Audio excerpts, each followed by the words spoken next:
Hi guys, welcome back with me again in this channel. On today's tutorial, I'm going to show you how you can create a shortcut of Google Sheets to your desktop. So what you need to do is open your browser and then open the Google Sheets webpage by typing in this sheets.google.com. This one's right here. Click on enter. And after that, the Google Sheets page will be open like this.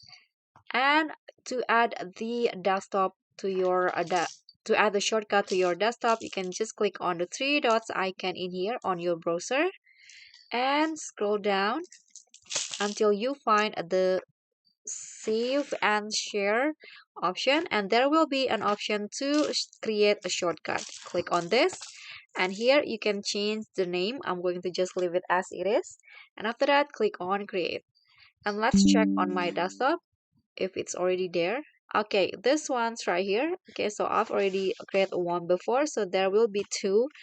Okay, so that's all from me. Thank you so much for watching. Don't forget to like, comment, subscribe, and also click on thanks. Bye.